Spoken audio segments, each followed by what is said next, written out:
And nigga, be real to yourself before you real with anybody else.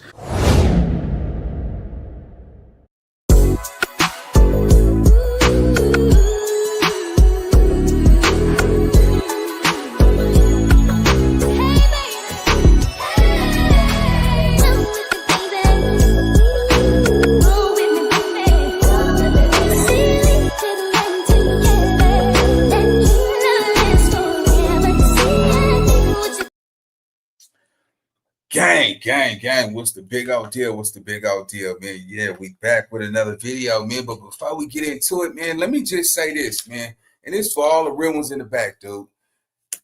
I know some things, you might want to address on this camera, man. Some things is just best left unsaid. Because it's a lot of talking and a lot of people can make money off of talking. But sometimes we go too far, man. Let me tell you something. It's not mandatory that you put on a persona as if you just the hardest nigga on the internet. It's not mandatory. See what I'm saying? So, Bricc, baby, you done made it now, boy. Yeah, nigga talk about, you done made it now, boy. Boy made it to Swamp Stories. So we finna jump into this reaction. Hey, Bricc, I see you, nigga. You know what I'm saying? But anyway, shout out to all the real ones and the players in the back, man. Finna get into it, man. Fall through it. Hey, I point, y'all be the shooters, man. Let's get it. And 5, 4, 3, 2, 1. Let's go. You know what I'm saying? All the steppers gonna be in the city, right? Look, cuz, telling you like this. When you see me, you better tuck tail and run. I ain't gonna lie to you. It's my weekend. And 6, I got a dime on Charleston Whitehead. It could be more. Me and you can't have no business. You threaten to put money on my life. I'm a victim of a crime against a gangbanger like you, and you out on fair. No. I don't want to fight. I don't want to box. Keep on running content on my name. I'm putting Kill Squad in the street. Oh yeah, Sloth of Honor. Right? Yeah. They say you can't say that no more. Man, oh shit. Man. For further notice, you ain't welcome in Rain's Boom Boom Room. That nigga, let me tell you something. Woo, hey, this fame is a drug, homie. It is a drug, and so many people want it, man. So many people listen. I get it. We doing content now, but at the same time, man, it's not mandatory that you move like that specific type of, you know what I'm saying? Try to run in this game. You go hit a brick wall. You go crash out. You see what I'm saying? And then let's be clear, man. Like lately, you know that nigga been talking about playing with niggas rectum and booka, all that crazy ass shit, nigga.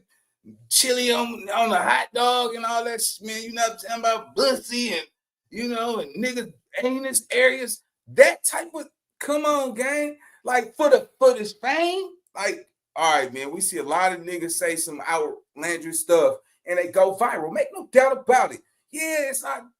Say some funny, but not no some man's exit and all that and pushing that agenda. If that's not what you really get down like, because I was saying this earlier, man, your kids gonna have to double back and be like, Pop, you was out here talking about butt and all that. A man's nussy, you know what I'm saying? Some shit. How do you explain that right there? Oh, son, I was trying to go viral, man. I was trying to get some money so I can keep you around. If I got this money, you know what I'm saying, I can keep you around. If I don't get this money, you and your mama gotta go. Nah, man, that's not it. Cause like this shit, I don't want it like this. I'm just, hold on, let me holler at y'all for 1 second. That's on my heartbeat. I don't want it like that. Yeah, that ain't, nah, we ain't doing that over here, cuz. No, sir. These niggas is making this nigga into a real informant. He is, look at the angles people see. That's why I say this internet is undefeated, where now he run around, serious. So they like, boy, you telling it. Hey, Tony, man, boy, Bricc, baby, again, yeah, that nigga over there, he telling it. Look at the way he came into this motherfucker. Like, nigga, you came into this shit, nigga, with some Ooh, man, cold thing. Charlie Brown.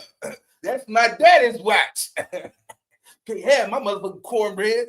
If you do, it's gonna be a killer 3-part 2. All right, come on, cuz. Let's get into the reaction, guy. What? Oh yeah, because of no. Like They who died? say you can't say that no more. Oh, because of FBG Cash? Or who? Nah, because Lil Pop. My name, I'm putting Kill Squad in the street. Oh, yeah. Sly Ain't Favon, right? nobody. Yeah. They say you can't say that no more. What? Oh yeah, because of no. Like They who died? say you can't say that no more. Oh, because of FBG Cash? Or who? Nah, because Lil Pop. Welcome back to another episode of Swamp Stories. For this one, we cover a man who the internet seems to take as a joke. Somebody who talks that talk but doesn't walk the walk. But as you'll see in this video, shout out to my nigga Swamp Stories. He said, who the internet seems to think he's a joke. That video, man. That funny nigga on the channel again, man. God digital, cuz. Woo, nigga went out bad, boy. That nigga, boy, it's over. I don't care. He was America's top one. It's over for that nigga. Night, nigga. Let's go. That's crazy. He's through, bro. He's finished. It's over. Out of here. I don't know. I'm trying to press play for y'all right now. Give me 1 second. It is over. I know. Let me even rewind it. I gotta hear that one more time. Come on. Don't play with me like that. 1 second, man. Let me see. Here we go. this man has a rap sheet longer than Jason Love. And on top of this, Oh, because of FBG Cash? Or who? Nah, because Lil Pop. Have to rewind that back. welcome back to another episode of Swamp Stories. For this one, we cover a man who the internet seems to take as a joke. Somebody who talks that talk but doesn't walk the walk. But as you'll see in this video, this man has a rap sheet longer than Jason Love. And on top of this, he's willing to do the unthinkable, crossing his own flag for the money. And most importantly, you'll get to see who he really is behind the scenes and why he's about to spend the rest of his life in prison. So if you ever took Bricc Baby as a joke, this video will certainly change your mind. But before we get into it, let me run the intro.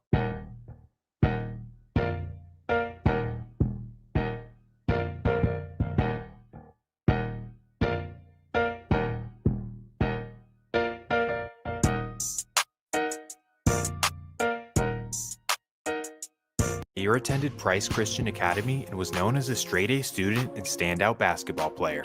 Now, I do want to point out that this isn't modern day or something, as the school is definitely located in the hood, but the point is that his parents put him in a good position, and early on it was really paying off, as Zaire had a bright future ahead. But then, his parents would meet some people that would change his family's trajectory forever. While Zaire was in middle school, his parents would Anyone with $10,000 or more in credit card debt or personal loans may qualify for help from National Debt Relief. Minimum payments could literally keep you in debt for decades. $10,000 in debt can take anywhere from 14 to 26 years. Meet and build a relationship with Big Meech and Southwest T, the founders of the notorious BMF. Ooh-wee, this took their hustle to a whole new level. Basically, they started with helping BMF expand to the West Coast, but then they were actually invited to live with them in Detroit. This was a financial opportunity of a lifetime, and Zaire's parents would take up on it and flee to Detroit. Obviously, they would leave the kids back home to be raised by Granny, and this is when life would start to derail for Zaire. Once his parents left, he began to veer towards hanging out with his cousins in the hood, who happened to be notorious Rolling 60s members. And unfortunately, as soon as he was introduced to the lifestyle, he knew that he wanted to be a part of the streets. But because he was only 11 to 12 years old, his cousins refused to put him onto the hood, and as a result, Zaire tried to create his own gangs. And we started some called Inglewood, California Crip.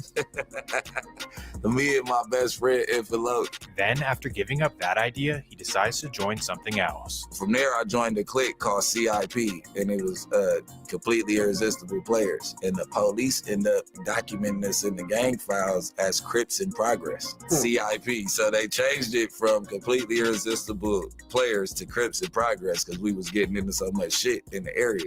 So that was really my introduction. So now as a middle schooler, Zaire is roaming the West LA streets as an unofficial gang member. But then his friend's uncle would find out about this, and things would not be good for them.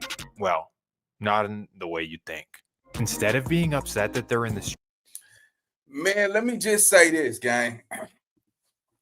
I don't know what they told y'all, nigga, but Swamp Story's narration right now, he not only is just, he's painting a picture like Picasso. Bricc Baby is at the house like, fuck, man. Fuck.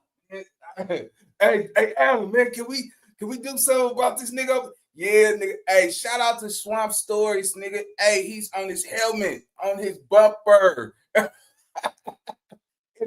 It's over for cuz. I'm sorry.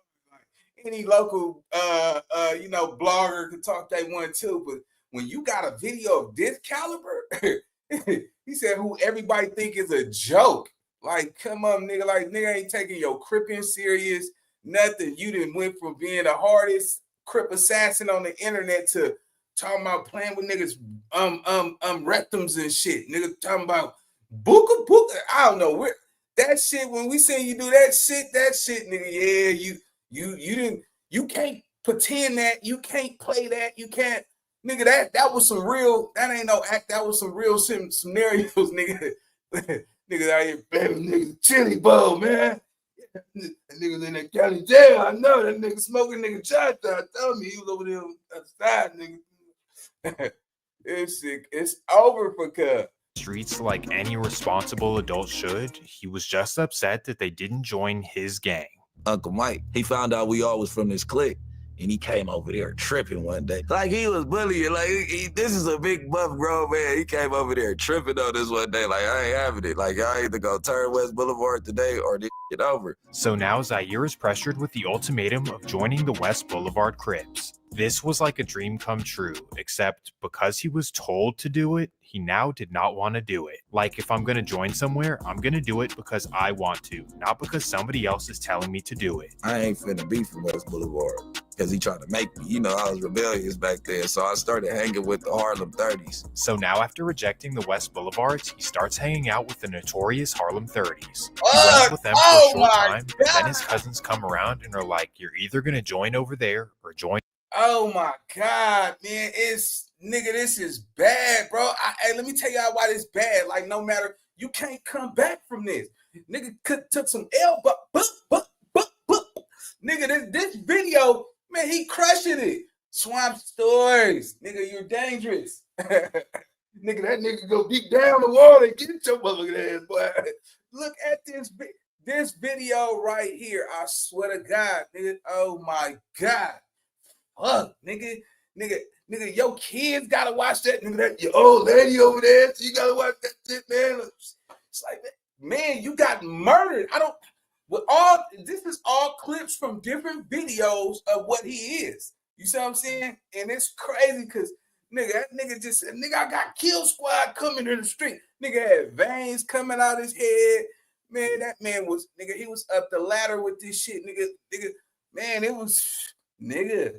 And you been at the masses, you know what I'm saying, with this shit, nigga. And over the course of time, when Swamp Stories come get you, he not coming to play with y'all. You see what I'm saying? Like, that type of content right there. Shout out to Swamp Story, nigga. That nigga is a dangerous nigga when it comes to videos. Because this is a movie. This is like a real live documentary of this nigga whole life timeline. You know, this shit is, nigga, man. That me and Swamp Story, man, that's my boy, man. I might have to have that nigga do some shit for me on some of these other niggas, man. I think that's it. That nigga, damn, not only do he got a whole timeline, but don't get me wrong, it's a couple niggas out there who hood hop, you can't help where your mama moved to, but getting put on a different game don't excuse it. You can always go to that same hood if you move. So by him hood hopping from hood like that, and then you was in Atlanta since you was 17 until like 20 or some shit, like you didn't really have enough time to gangbang in LA like that. You might have had a good year or two here or there, but you didn't really get a soft 15, 20 years in the game of just cripping in LA. You see what I'm saying? But man, if this is what nigga price fame is, boy, it is over. Nigga, his hood go like, man, keep that nigga, man. We don't want that nigga over there, no. No, yeah, you gonna that nigga. Don't come over here, no. Nigga, we gonna catch you in traffic, nigga. Yeah, nigga, you damn near dropped your flag too publicly and all that crazy shit, bro. It's just not a good look for him, man. So, I guess he said, man, I want the world. Nigga, he did a Quando Rondo. Same nigga he was talking about. This is man, come on. Let's go.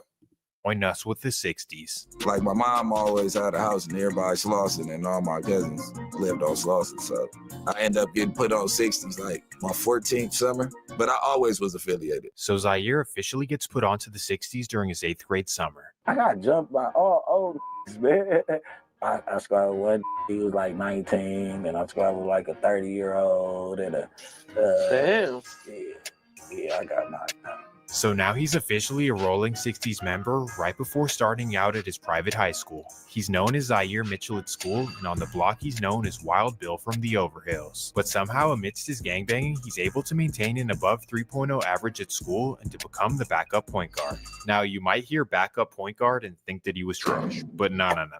You gotta know where he went to school. They were stacked. Shit. We'll get into all of that in a second, but the point is that while he's doing all this positive stuff, he's also living the life as a full-time gangbanger. When he wasn't at his Christian academy, he was knee-deep in very dangerous situations in the set. Specifically, his main expertise was robbing and extorting rappers who come to LA, and that takes us to 2004. June 29th, 2004. It's the weekend of the annual BET Awards in LA, and the Rolling 60s have nothing but extortion on their minds. It's Nectar's Black Friday sale. Save 50% on adjustable base bundles. Bundles include the adjustable base.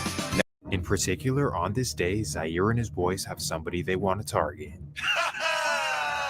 Yep, that's right, Jeezy the Snowman, and they desperately want that chain. Why him? Well, simply because he has the shiniest chain they've ever seen. We've never seen nothing like this. You gotta think, LA, like the real Gotti diamond jewelry, diamond in each link, like this has never been done in LA yet. The rapper's jury is very feasible. It's like if you get you some rapper jury and go to the jeweler, you up a couple $100,000. Unfortunately for them, they're unable to get a hand on Jeezy at the award show, so now they follow him to the club. It was so many of us, we pushed the security out the way and rushed the club. So now Zaire and his boys run in the club and absolutely take it over. In fact, Zaire jumps behind the bar, grabs 2 bottles, and then stands up and clashes them together. Simultaneously, his boys go over to the DJ booth and grab the mic.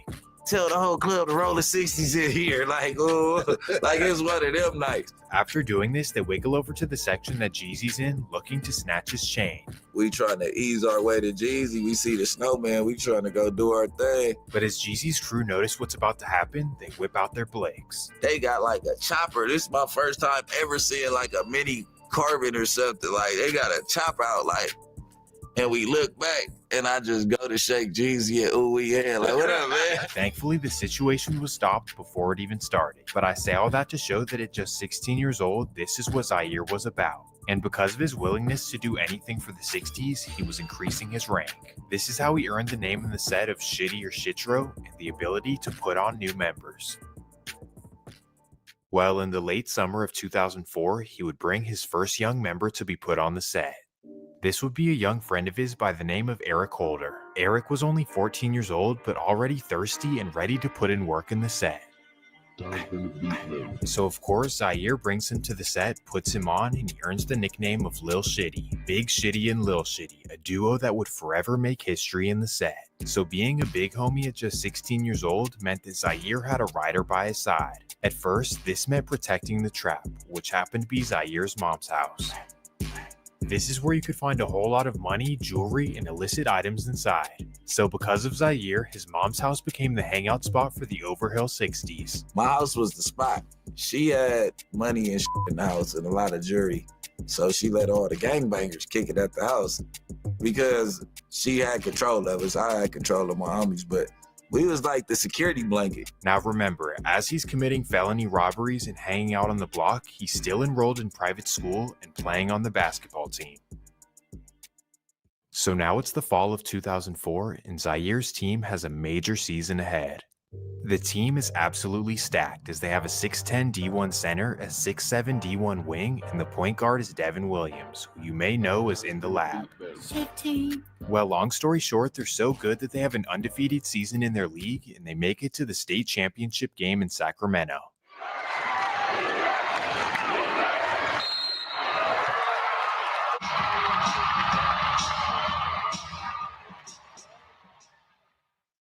Of course, they win the state championship, beating a Bay Area team like LA always does. So on paper, everything in Zaire's life is looking good. A good GPA, winning a state championship, and also getting noticed on the AAU circuit. In fact, he was playing so well that he skipped his senior year of high school to go play at a basketball prep school in Mississippi. Now, you'd think that with this great opportunity, Zaire would go into it with a positive mentality. Now that I'm out of state, I'm going to leave the gang stuff behind me and simply focus on basketball. But sadly, for whatever reason, he simply cannot let the street life go. So right after his senior year at the prep school, he catches his first case. As he's riding around Mississippi in a car with no registration, the troopers get behind him. And because he has an illegal weapon in the car, he decides to take him on a chase. So he bends a few blocks, giving him enough time to roll down the window and throw out the clip and then throw out the weapon. So then after getting... Wait a minute. I don't know if Bricc told him that story because this will place him in high school. He would be in high school at this point. So for him to be in another state, nigga, a minor, you couldn't get a real license because you were still underage back then. But no, let's keep going. Shout out to my nigga Swamp though. Rid of it, he rolls his window up and then pulls over so they can talk to him. Unfortunately for him, the officers did see him throw it, so they go around and they end up finding it. At this point, everything he's worked hard for is at jeopardy. He could quickly become a felon. However, because of a technicality in Mississippi law, he gets off with a misdemeanor. Through the gun, so they found the gun with no clip. That's a misdemeanor. Because it wasn't like... Well, while this is going on and he's sitting in a jail cell, he does receive some very good news. And while I'm there, I get an acceptance letter from Clark Atlanta University. So now he has the amazing opportunity to play on Clark Atlanta's basketball team and to go to school for free. Well, after presenting this to the court, the judge thankfully allows him to get out of jail just 2 days before orientation. What day do you start orientation? He let me out 2 days before orientation, so I couldn't do no gang banging or nothing. This was a close call, but thankfully they let him off easy and he's able to now focus on... Well, is he? Oh, hell nah. You'd think that catching that case would scare him straight, like everything I've worked hard for almost was out of my hands. Like now I'm gonna focus on basketball and school and definitely stay out of trouble. But nope, Zaire's entrance to Atlanta would be quite the opposite. As soon as he touches down in the city, he links up with his Rolling 60s cousins who now run with BMF. So while his classmates are sleeping in the dorms and kicking it on campus, he's with Big Meech at the club and sleeping in his mansion as well. So I'm the youngest little dude, you know what I'm saying? Young in the club, 17, 18. I'm with Meech and them though. And as soon as he was introduced to their lifestyle, he fell in love with it and was willing to do anything to impress Big Meech, including trapping and moving weight while being a full-time college student. So just like that, an 18-year-old Zaire is risking his freedom once again. And unfortunately, during his second semester, it would all catch up to him. While heading down the interstate with 75 pounds in his car, a Georgia State trooper gets behind him. He throws some of the bags out of the window, but unfortunately they catch up to him before he can get rid of it all. And just like that, Zaire is arrested and is facing a serious Class A felony. While enrolled as a college student, he's now facing up to 8 years in prison. At this moment, everything he's ever worked for is now way out of the window. They caught him red-handed with serious weight, and he's going to be sitting in prison for quite some time. Well, long story short, he pleads guilty to the felony, and now his future is at the hands of a judge. Somehow he gets another lenient judge who sentences him to 4 months in jail, 10 years probation. What? receiving only 4 months for 75 pounds. Wait a minute. This nigga got caught with how much work? Boy, lucky right there. Let's go. I ain't gonna say, because I don't know his story, man, but that's crazy that nigga, every time you go to jail, you get nigga bare minimum. That's crazy. Let's go. Pounds is very strange, especially in the South. On top of this, he's going to be sitting in prison for quite some time. Well, long story short, he pleads guilty to the felony, and now his future is at the hands of a judge. Somehow he gets another lenient judge who sentences him to 4 months in jail, 10 years probation. Receiving only 4 months for 75 pounds is very strange, especially in the South. On top of this, during this exact time, BMF was taken down and all of them got 15 to 20 years. With 4 new big arrests, Atlanta police believe they have just about shut down the so-called Black Mafia family. And as our Julia Harding reports, these suspects were hiding out in one of the city's most popular areas. Anyone tied to BMF typically has an extensive criminal history, so we consider them to be very violent. Federal agents seized this limo with secret compartments that had almost $1 million hidden inside. An organization that at one time claimed to rule Atlanta. Now agents say that's no longer the case. So now with all of BMF arrested, Zaire just threw his life away for nothing. You started trapping to impress them, and now you'll probably never see them again. So now that he doesn't have a school to go to or a crew to hang out with, he only has a choice but to return back to Los Angeles.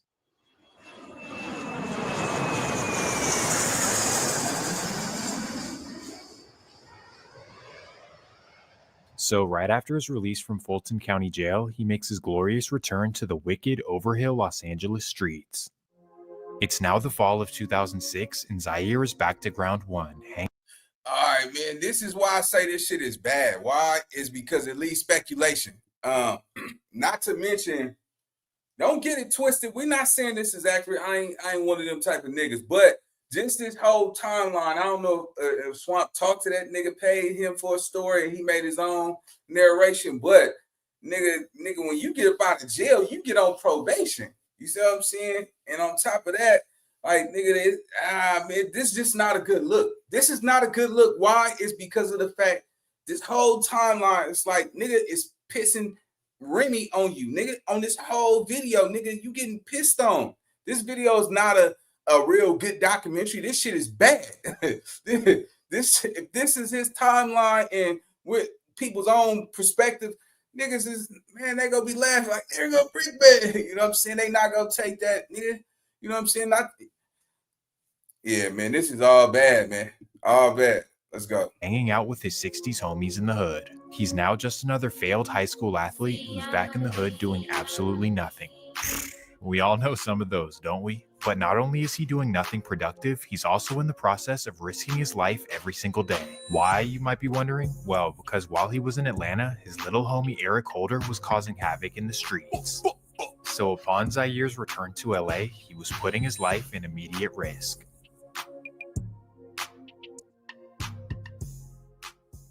It's an early October afternoon. Now, you can sell physical products on Amazon.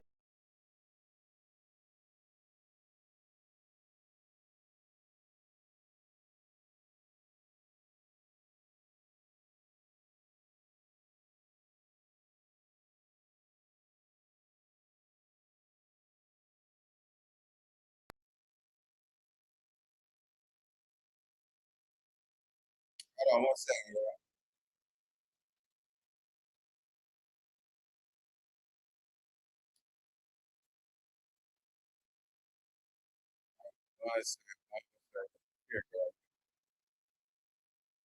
Hits him in his neck, which completely shatters his back.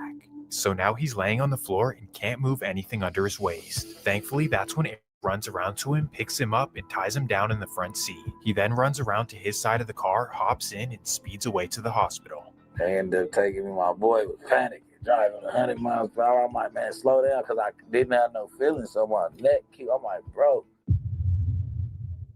Thankfully, he ends up surviving after making it to the hospital, but that's when the doctors give him devastating news. Like, I was in the bed, like when I first got shot, and he was rubbing the bottom of my feet. So what happened, my nerves were shattered. I had fractured my neck. I'm telling them, like, I could feel you rubbing my foot. He's like, no, you can't. You're paralyzed. You'll be, he's like a Middle Eastern dude. You'll be paralyzed forever. You'll never walk again. I'm like, bro, I just felt you rub my feet. He's like, you want to feel me rubbing your feet? I'm like, what the f?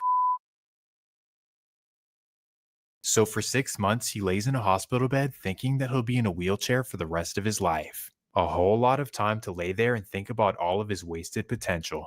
So now he's pissed off at his rivals and he tells Eric to go put in work. So from what we know, Eric Holder immediately hit the streets and started knocking down rivals. So not only did he save his life, but he also allegedly eliminated those who did this to his friend. Eric's loyalty to Zaire was unparalleled. He was basically forever indebted to his life. Well, after months of being angry in a hospital bed, a miracle comes out of nowhere. We sitting inside the hospital, we watching TV, and I just move my legs up like, and she like, what the f*** are you doing? I'm like, I was like, oh shit, I was trying to get comfortable. And my legs just moved. She was like, what the fuck? She's like, oh, she ran and got the nurse.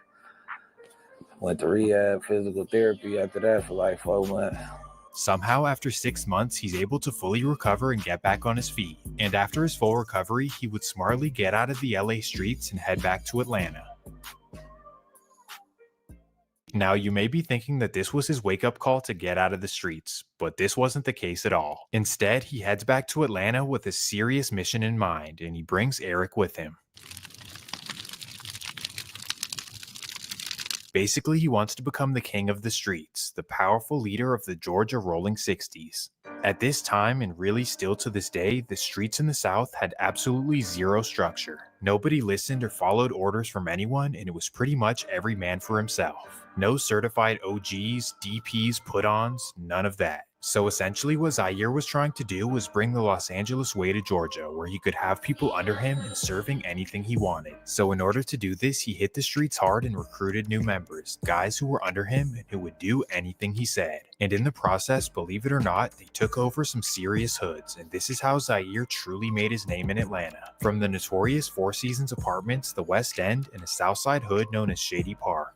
While in the process of expanding the set, Zaire unfortunately brought some havoc to the streets. In typical LA fashion, he began robbing and extorting rappers, a trend that Atlanta had never seen before. No, that's somebody I robbed that was Gucci best friend. This is how he becomes known for robbing in Atlanta, somebody that you'd rather have on your side than against you. Wow, my nigga, do you realize they based with all these clips that Swamp Story put together? You know, a lot of it, you know, is narration, but just the Vlad videos of this nigga talking, it's not mandatory that you tell anybody who you rob, gang. It's not mandatory that you let the world know, you know, who you rob. One of Gucci Man's friends. Like, to me, gang, it's like, damn, nigga, like, come on, nigga. Man, hey, sometimes it's just best to leave some shit unsaid. You see what I'm saying? You don't gotta explain yourself to that tier, bro, like that. I can't respect that, bro. Any nigga that want to, first of all, whatever you do, I'm not gonna be the reason if you go to heaven or hell, though, nigga. So, nigga, you don't gotta tell me the nigga who you robbed and shit, cuz. That's crazy to me, gang. Niggas is crazy out here, bro. Like, so he's basically extorting people for friendships, but on the flip side, he's also pretty intelligent. After befriending a local Rolling 60 by the name of Pee Wee Longway, he ends up running his bag up like never before. If you're unfamiliar, Pee Wee was a very well-known hustler in the streets of Atlanta, known for running up millions. And because of this, he had connections to the up-and-coming and major rappers in Atlanta. I met every... Rule number 3, you can't get rich slow. When I owned 100 houses,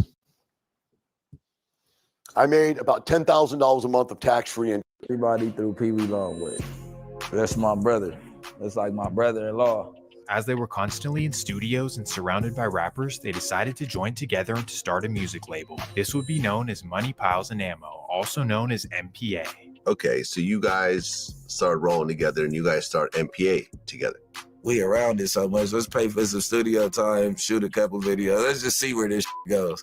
Unfortunately, they had no idea how to properly run a business, but aside from that, Zaire had a special ear for talent. In fact, he discovered Young Thug in 2008 and actually started managing his career early on. Without having him signed to any sort of paperwork, Zaire had him in the studio and was also introducing him to some bigger names. In fact, in 2009, he even brought him to LA to try to get him in the studio with Nipsey Hussle. I started showing him the game with what's going on the West Coast too. Right. You know, I took him in front of Nip in like 2009 and told him to work with him. And Nip was like iffy. Thug was slime, man. He was real, like, you know what I'm saying? He was out here robbing, doing all, you know, real regular hood. So The point is that he was helping out Atlanta artists and he had a really good ear for talent. So not only does he have a potentially major label at his hands, but he's also doing pretty well So this take years, right? This is not no one-day situation, gang. So when we watching the story of Bricc Baby, because he said a lot of this on a lot of podcasts, that just show you like his mentality is from like a Atlanta nigga mentality, bro. Because you was never really in California like that. You was in Atlanta since a teenager. You know what I'm saying? From 17, 18, 19, 20, 21. That's 5 years in Atlanta. You see what I'm saying? So your mind is adapted to that lifestyle. It's a difference, homie. So, damn, bro, like this is just a bad look for his name, gang. financially. In fact, in 2009, he copped a nice condo in Sandy Springs, a fly whip, and he was just doing his thing. Once again, things are truly looking good for him, but sadly, this is when he's met with some terrible luck. October 22nd, 2009. It's a Thursday night in North Atlanta, and Zaire is headed down Interstate 19, headed towards downtown. As he's cruising down, a Georgia State Patrol gets behind him and runs his tags. Unfortunately, he never registered the car, so the officer hits the cherries. Ah shit, here we go again. Zaire knows that he's riding dirty as a convicted felon, so he smashes on the pedal. Now he's on a high-speed chase, cutting in and out of traffic in Buckhead, and then skirt, he smashes into a pole. Just like that, the officers are able to pull him out of the car and they find weapons inside. This time, it's no joke, as he's facing 4 separate felonies. So already being a convicted felon, he's looking at up to 12 years in prison. But somehow, once again, Zaire is able to completely avoid prison and only get a few months in jail. What? A convicted felon and documented Rolling 60s Crip only gets a few months in jail for 4 separate felonies. That makes no sense in my mind. Well, once again, he gets off easy and he's right back on the streets in early 2010. But not for long. On July 28, 2010, he would have another high-speed chase while on probation. And yet again, he's caught with a weapon and facing 10 years in prison. But mysteriously, the judge lets him off easy and he only does 18 months. Now, before you call him a snitch or an informant, do understand that this is Fulton County, which is a complete joke. Well, regardless, it's now 2012 and the MPA boss returns to the streets. While he was away, Pee Wee Longway was able to discover young rappers Lil. Hey, I ain't gonna lie to you, cuz this shit, like, man, it's over with. It's over. It's over. All that booka, all that shit you was playing with, nigga, come on, man. This is how you annihilate somebody on the internet. Amazing commentary. For further notice, you ain't welcome at Ray's Boom Boom Room. What I gotta do is get some frog skin around here. Hey, that's my daddy's watch. No, cuz it's over. Cut. Let's go. Dirk, Rich Homie Quan, and a group called the Migos. Rich Homie Quan before he came out. I'm hearing 21 Savage before he came out. So as soon as Zaire got out of prison, he was connected with them and actually started helping their careers. Not only did he pay for their studio time and connect them with rappers, but he also provided them with protection. Dirk being an outsider from Chicago and the Migos being suburban wannabes, they both could use some protection. But most importantly, the biggest thing he provided was protection whenever the rappers went to LA.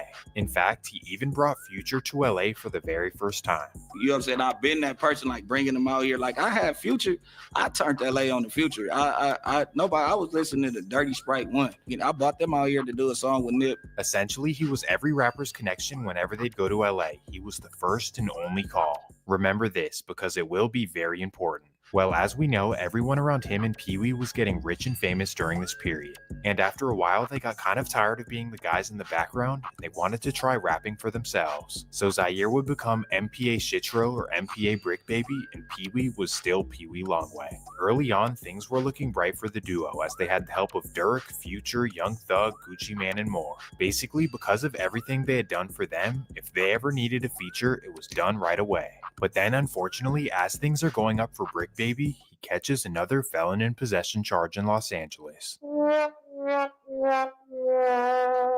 And this time he's sentenced to 3 years in prison. As he's sitting in a lonely prison cell, everyone around him is getting rich and famous. Young Thug signs with Birdman and blows up, Future blows up, Lil Durk blows up, Rich Homie Quan blows up, Pee Wee Longway blows up, well, kind of, but you get the point. Oh, and don't forget that the Migos get a feature with Drake and they're out of here as well. So literally everyone who was with him in Atlanta completely blow up and get nationally famous. All while Zaire Bricc Baby is sitting in a California prison with no fame or nothing. Damn, that would shatter any man's ego. Don't act like it wouldn't. But on the flip side, because they're all rich and famous now. Hi, I'm Burke, a small business insurance expert with Byberk. What's a Byberk? Byberk isn't a thing. Now he assumes that once he gets out, they'll definitely put him on. So 3 long years go by and Bricc Baby is finally released.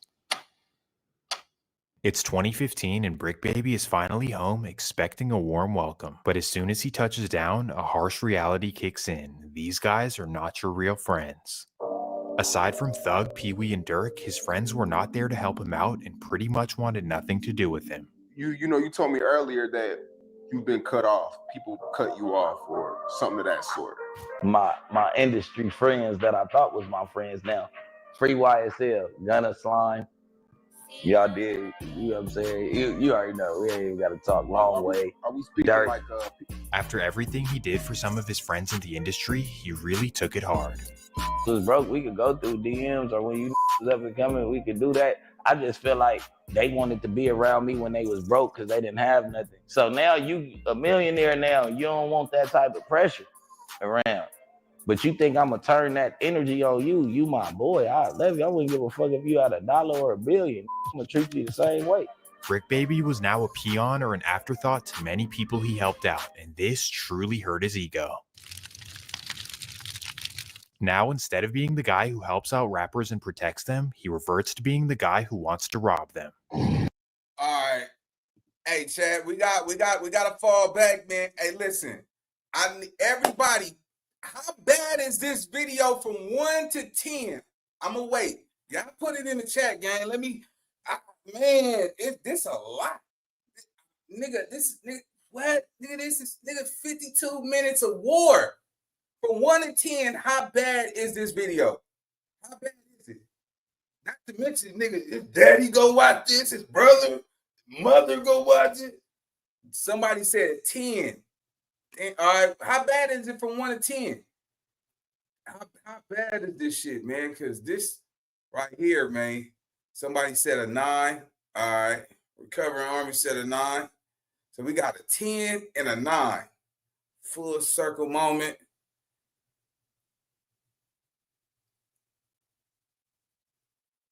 Somebody said it's about an 8. Man, you got to double back and watch this shit, though, man. Damn, nigga, this code 10. Calling all cars, nigga, it's ugly. Somebody go get Pokey the Bear, man. Go poke something. Nigga, call that nigga a peon. Somebody said 10 times 6, 10. Damn, cuz. 8.5, 10. Hey, yeah, man, we just got to do a little 1-2 real fast, man. Put it in the chat, nigga. Damn, nigga, 10, 10. Nigga, nigga, 1, 8.5. Nigga, everything else was a 10, 10, 10, 9. Oh, man. Ugly. Oh, nigga. Hey. Nigga, when a nigga arguing with his bitch, nigga, when he arguing with his bitch, he like, nigga, shout out 6. Oh, sit your ass. She was like, nigga, you ain't say that to Swamp Storiez, nigga. Well, yeah, the way nigga got you looking like a little bitch on motherfucking, do something about it. Hey, listen, this is how bad this is. Where you can damn near see his thing like, nigga, go do something about that. It's bad. I gotta go to work, school. Shit, I can't go to the mall. That's pretty baby mama. Booka, booka. It is bad, cuz I can't even describe. Ooh, good nigga, he walking like a normal person. They're like, oh, there goes a conspirator number 4. It is bad, cuz. Fuck. Nigga, I tell you, nigga, this is my God. Oh, cuz. You Finish him. Don't come to LA. Unless your name is Dirk, Thug, or Pee Wee, you better tuck your tail. So as the streets tell it, Bricc Baby becomes the biggest chain collector in LA. Basically, he had his young Rolling 60s members doing serious homework in the streets. This included having them sit at the airport for rappers to come to town and then following their cars back to their hotel. Then they'd relay all of this information back to Bricc and he'd do with it what he pleased. So basically, without them knowing, rappers were being tracked by Bricc Baby the second they stepped foot in LA. Then he and the Rolling 60s would wait for the perfect opportunity to strike, and then they'd get up on him and give me everything you got. So just like that, he went from being known as the helpful guy in the industry to the boogeyman. And because of this reputation, he would be featured on YG's notorious song, Don't Come to LA. Don't come to LA, Raffles for their jewelry. Bro, LA is so corny, bro. But anyways, as the YG feature would help his recognition, he was still hurting financially. How I know this? Well, he was now 29 years old and still taking penitentiary chances. And that takes us to September 21st, 2017. It's an early Thursday afternoon on the west side of LA, and Bricc and two Rolling 60s members are masking up for a lick. In particular, they aim to hit a high-end jewelry store in the wealthy Marina del Rey.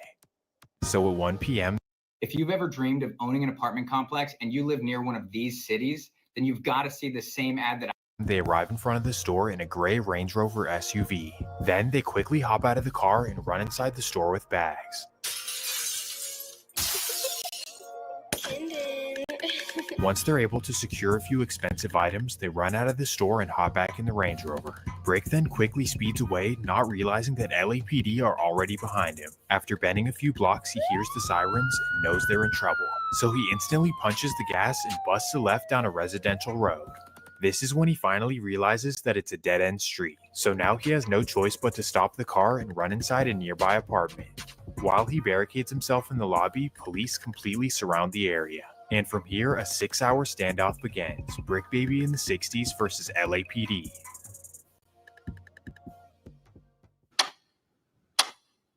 Finally, at 7:30 p.m., Bricc Baby surrenders. Misunderstanding tonight, or was it justified? A local rapper arrested after a tense standoff with officers in Marina del Rey, but his family says police got the wrong guy. NBC4's Beverly White just spoke with his family and police. Beverly. That's right, Chuck. LAPD says it started with a 20-minute pursuit this afternoon of a man traveling in a silver Range Rover, and it ended when he ducked into this apartment building in the 13,900 block of Panay Way. That music video from YouTube is of local rap artist Bricc Baby, the 29-year-old now in LAPD custody after a standoff in Marina del Rey, identified by his mother, who declined to give her name. The already 3-time felon is facing 2 more of them things. Because of his history and the severity of the charges, he's facing up to 15 years in prison. Definitely nothing to scoff at. Of course, his family doesn't want to see him go away for a long time. And because of this, they go on the news and blame everything on his co-defendant. His mom goes on the news and says, "My son didn't rob anyone. In fact, he doesn't even own a gun." And get ready for this one. His friend is actually the one who robbed the store, and Bricc only drove him away because of adrenaline. So she evidently threw his co-defendant under the bus. And I don't know, is this snitching? It's his mom, but yeah, it's snitching, right? Well, long story short, Bricc is let off easy again as he's sentenced to 4 years in prison. And even though this isn't that much time, with 4 felonies on his record, what is he going to do for the rest of his life? Obviously, this is a harsh reality for a guy in his 30s. Yeah, hey, let me tell y'all something. Not only nigga throw your mama in there. Mama. Mama, hey, I can't tell her. Mama, I can't tell. But and just tell the mama, I swear to God, I handle the rest. Just tell her. Don't. Ooh, you done did it now. This is bad, cuz. Ooh, shit.